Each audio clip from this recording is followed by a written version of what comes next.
Hey Eric, this is Nick with Generational Leads. I know you spoke with Viola the other day on the phone about her sending you over a quick video of your website, and this is it. So let's dive right into it.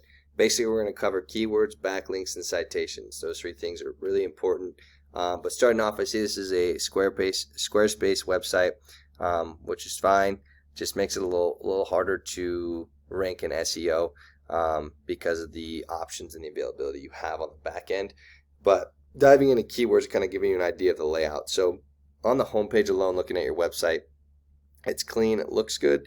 There's just not enough content. Okay, we got to make sure there's content on this page. We want about 1,500 words, 2,000 words of content with keywords in it on the homepage, and then on the service pages, we want about 1,200 to 1,500 words. Just it really depends on what keyword you're ranking for and how many keywords you're ranking for. Okay, so to give you an idea, if we hop over here to your number one competitor in the area, this is their homepage.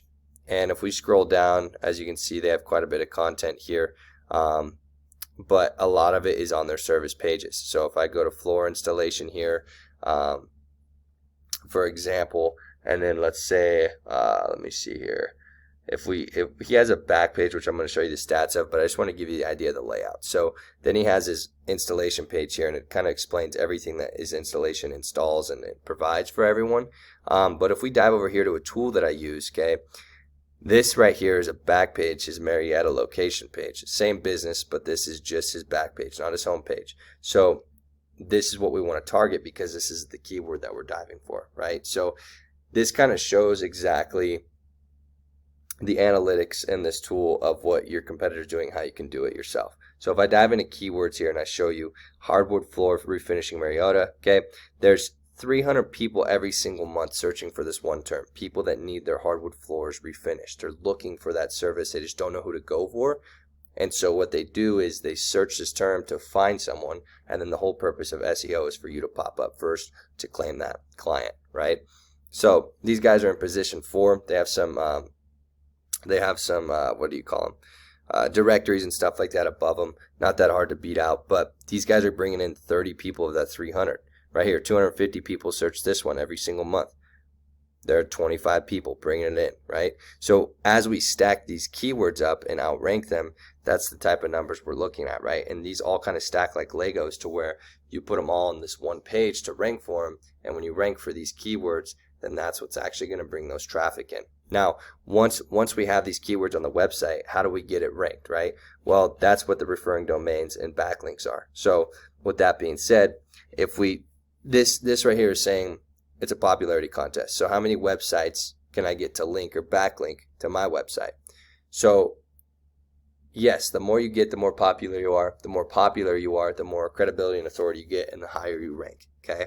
However, it's just not that simple because the caveat is not all backlinks are created equally.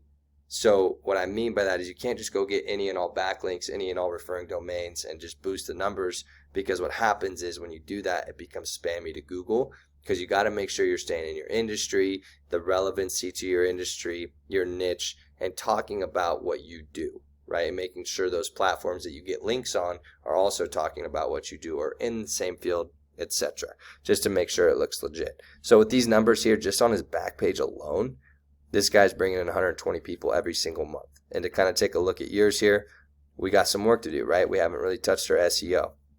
So those numbers that I showed you are what is the potential and what we could easily get for you, and just to outrank this back page for you. With that being said, the other thing I want to talk about real quick was citations. So if we hop over here and type that same exact keyword in Google, say I'm someone looking for a hardwood flooring service, right? Then this is what Google's going to show you. You have your ads up top here with some more ads, right? Then you have your Google My Business right here. This is your number one competitor.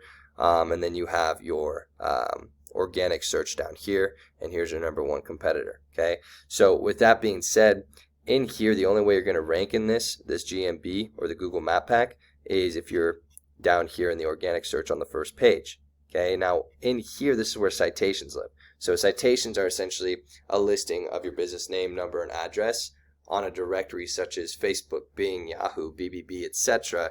And then what that does is it builds trust with Google. So when you have your trust, your keywords, your backlinks, and citations all working together, that's how you rank your website, and that's how you start progressing. So I know that's a lot of information, Eric, but Viola will gladly take care of you. So if you have questions, feel free to ask out to her, and we'll hear back from you soon. Thanks.